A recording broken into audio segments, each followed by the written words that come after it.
شروع اللہ کے نام سے جو سب پر مہربان ہے، بہت مہربان ہے۔ مسلمانوں، یہ اللہ اور اس کے رسول کی طرف سے دستبرداری کا اعلان ہے ان تمام مشرکین کے خلاف جن سے تم نے معاہدہ کیا ہوا ہے۔ لہٰذا اے مشرکو، تمہیں 4 مہینے تک اجازت ہے کہ تم عرب کی سرزمین میں آزادی سے گھومو پھرو، اور یہ بات جان رکھو کہ تم اللہ کو عاجز نہیں کر سکتے، اور یہ بات بھی کہ اللہ اب کافروں کو رسوا کرنے والا ہے۔ اور حج اکبر کے دن اللہ اور اس کے رسول کی طرف سے تمام انسانوں کے لیے یہ اعلان کیا جاتا ہے کہ اللہ بھی مشرکین سے دستبردار ہو چکا ہے، اور اس کا رسول بھی۔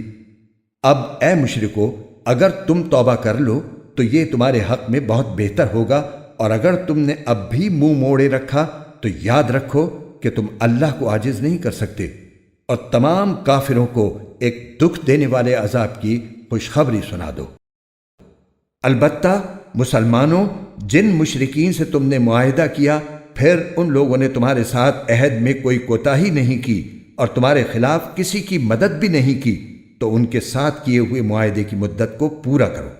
بے شک اللہ احتیاط کرنے والوں کو پسند کرتا ہے۔ چنانچہ جب حرمت والے مہینے گزر جائیں تو ان مشرکین کو جنہوں نے تمہارے ساتھ بدعہدی کی تھی، جہاں بھی پاؤ قتل کر ڈالو، اور انہیں پکڑو، انہیں گھیرو، اور انہیں پکڑنے کے لیے ہر گھات کی جگہ تاک لگا کر بیٹھو۔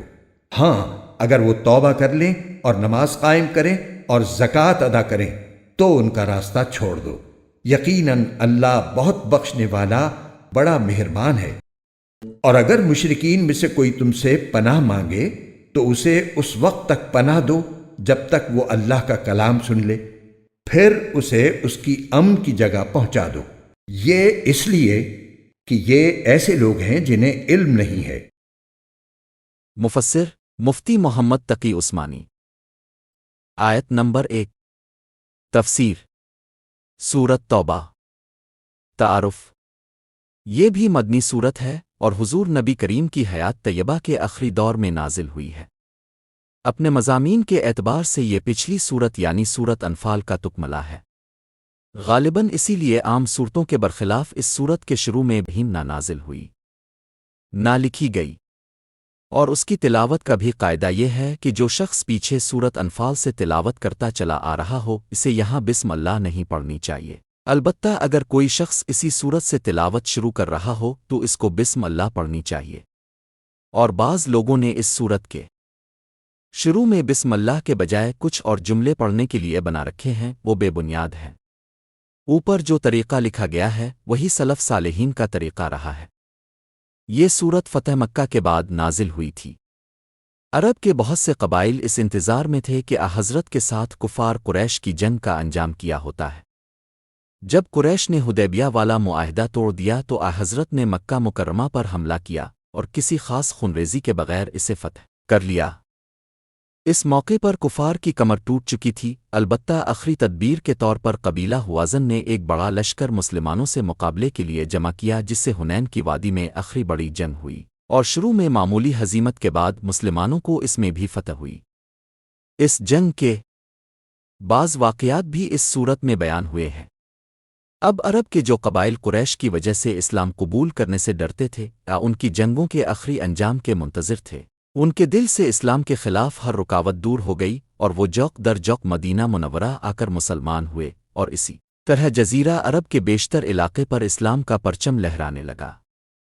اس موقع پر اللہ تعالیٰ کی طرف سے جزیرہ عرب کو اسلام اور مسلمانوں کا بنیادی مرکز قرار دے دیا گیا۔ اصل منشا تو یہی تھی کہ پورے جزیرہ عرب میں کوئی بھی غیر مسلم مستقل باشندے کی حیثیت میں باقی نہ رہے، جیسا کہ حضرت نے اس خواہش کا اظہار فرمایا کہ جزیرہ عرب میں 2 دین باقی نہ رہنے پائیں۔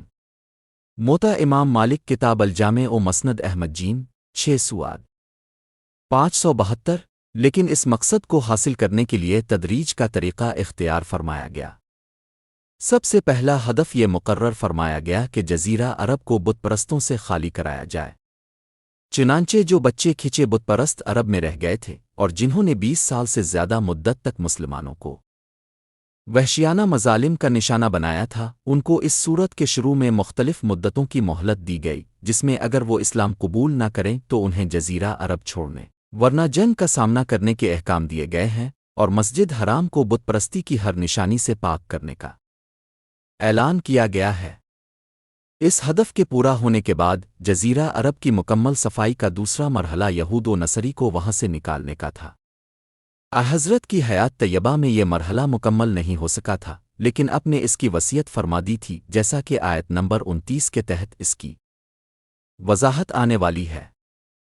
اس سے پہلے روم کے بادشاہ نے مسلمانوں کی بڑھتی ہوئی طاقت کو دیکھ کر ان پر حملہ کرنے کے لیے ایک بڑی فوج جمع کی۔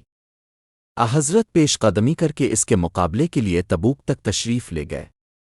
اس صورت کا بہت بڑا حصہ اس مہم کے مختلف پہلوؤں پر روشنی ڈالتا ہے۔ منافقین کی معاندانہ کارروائیاں مسلسل جاری تھی، اس صورت میں ان کی بدعنوانیوں کو بھی تشت ازبام کیا گیا ہے۔ اس صورت کو سورت توبہ بھی کہا جاتا ہے اور سورت برات بھی۔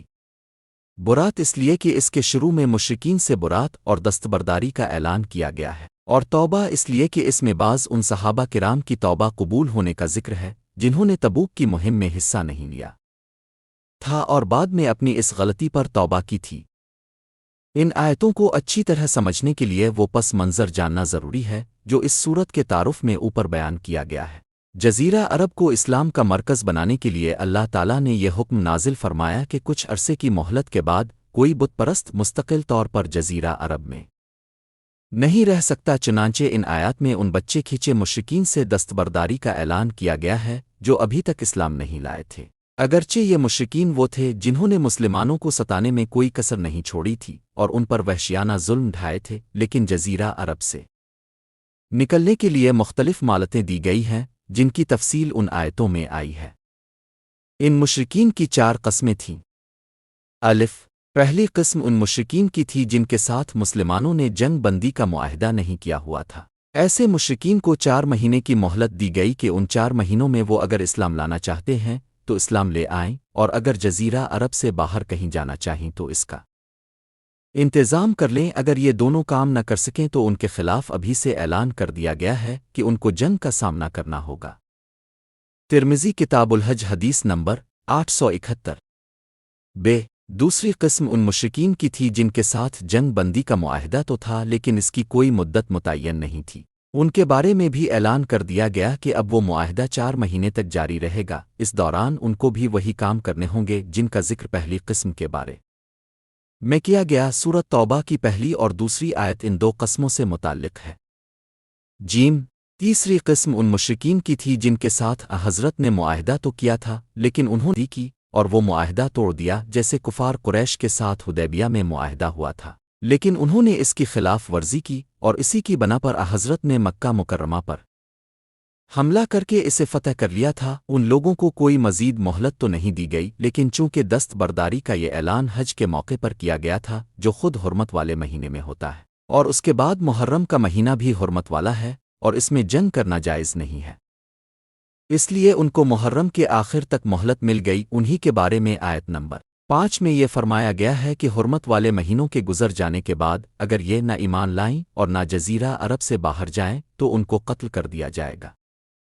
دال، چوتھی قسم ان مشرکین کی تھی جن کے ساتھ کسی خاص مدت تک کے لیے مسلمانوں نے جنگ بندی کا معاہدہ کر رکھا تھا اور انہوں نے کوئی بھی نہیں کی تھی۔ ایسے لوگوں کے بارے میں آیت نمبر 4 میں یہ حکم دیا گیا ہے کہ ان کے معاہدے کی جتنی بھی مدت باقی ہے اس کو پورا کیا جائے اور اس پوری مدت میں ان کے ساتھ کسی قسم کا تعرض نہ کیا جائے۔ مثلاً قبیلہ کنانا کے 2 چھوٹے قبیلے بنو زمر اور بنو مدلج کے ساتھ اب کا ایسا ہی معاہدہ تھا اور ان کی طرف سے کوئی آمدی سامنے نہیں آئی تھی۔ ان کے معاہدہ کی مدت ختم ہونے میں اس وقت 9 مہینے باقی تھے، چنانچہ ان کو 9 مہینے کی مہلت دی گئی۔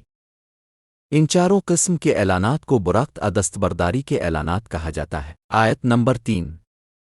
تفسیر۔ دست برداری کا یہ حکم آ چکا تھا، لیکن اللہ تعالیٰ نے ان تمام لوگوں سے انصاف کی خاطر ان مختلف مدتوں کی ابتدا اس وقت سے فرمائی جب ان کو ان سارے احکام کی اطلاع ہو جائے۔ پورے عرب میں اعلان کا سب سے مؤثر ذریعہ یہ تھا کہ یہ اعلان حج کے موقع پر کیا جائے، کیونکہ اس وقت سارے عرب کے لوگ حجاز میں جمع ہوتے تھے اور اس وقت تک مشرکین بھی حج کے لیے آتے تھے، چنانچہ فتح مکہ کے بعد جو حج 9 ہجری میں ہوا۔ اس سال حضرت با نفس نفیس تو حج کے لیے تشریف نہیں لے گئے تھے، لیکن حضرت ابوبکر کو امیر حج بنا کر بھیجا تھا۔ ان کے بعد اپنے حضرت علی کو بھی اسی مقصد سے روانہ فرمایا کہ وہ ان احکام کا سب کے سامنے اعلان کر دیں۔ وجہ یہ تھی کہ اہل عرب میں یہ معمول تھا کہ اگر کسی شخص نے کوئی معاہدہ کیا ہوتا اور وہ اسے ختم کرنا چاہتا تو یہ ضروری سمجھا جاتا تھا کہ معاہدہ ختم کرنے کا اعلان تو وہ خود کرے اس کا کوئی قریبی عزیز، اس لیے حضرت نے حضرت علی کو روانہ فرمایا۔ الادرال منصورس 114 جیم 4 بیروت 1421 ہے۔ واضح رہے کہ حج اکبر ہر حج کو اس لیے کہتے ہیں کہ عمرہ چھوٹا حج ہے اور اس کے مقابلے میں حج بڑا حج ہے، اور یہ جو لوگوں میں مشہور ہے کہ اگر حج جمعہ کے دن آ جائے تو وہ حج اکبر ہوتا ہے، اس کی کوئی اصل نہیں ہے۔ جمعہ کے دن حج ہو تو بے شک 2 فضیلتیں جمع ہو جاتی ہیں، لیکن صرف اسی کو حج اکبر قرار دینا درست نہیں ہے، بلکہ یہ لقب ہر حج کا ہے، چاہے وہ کسی بھی دن ہو۔ آیت نمبر 4 تفسیر، یعنی معاہدے کی مدت پوری احتیاط کے ساتھ پوری کی جائے اور اس میں کوئی شک باقی نہ رکھا جائے۔ آیت نمبر 5 تفسیر، یہ تیسری قسم کے مشرکین ہیں جنہوں نے بدی کی تھی۔ آیت نمبر 6 تفسیر، مشرکین کی مذکورہ قسموں کو اس آیت نے اپنی مہلت کے علاوہ یہ مزید سہولت عطا فرمائی کہ اگر ان میں سے کوئی مزید مہلت مانگے اور وہ اسلام کی دعوت پر غور کرنا چاہتا ہو تو اسے پناہ دی جائے اور اللہ کا کلام سنایا جائے، یعنی اسلام کی حقانیت کے دلائل سمجھائے جائیں۔ صرف اللہ کا کلام سنانے پر اکتفا نہ کیا جائے، بلکہ اسے ایسی امن کی جگہ فراہم کی جائے جہاں وہ اطمینان کے ساتھ کسی دباؤ کے بغیر اسلام کی حقانیت پر غور کر سکے۔ توضیح القرآن، یعنی صرف اللہ کا کلام سنانے پر اکتفا نہ کیا جائے بلکہ اسے ایسی امن کی جگہ فراہم کی جائے جہاں وہ اطمینان کے ساتھ کسی دباؤ کے بغیر اسلام کی حقانیت پر غور کر سکے۔ قرآن کے خوبصورت اور ایمان افروز اردو اور ہندی ترجمہ و تفسیر کے ویڈیوز کو دیکھنے کے لیے ہمارے چینل بیوٹیفل قرآن کے بھی کو لائک، سبسکرائب اور شیئر کیجیے۔ شکریہ۔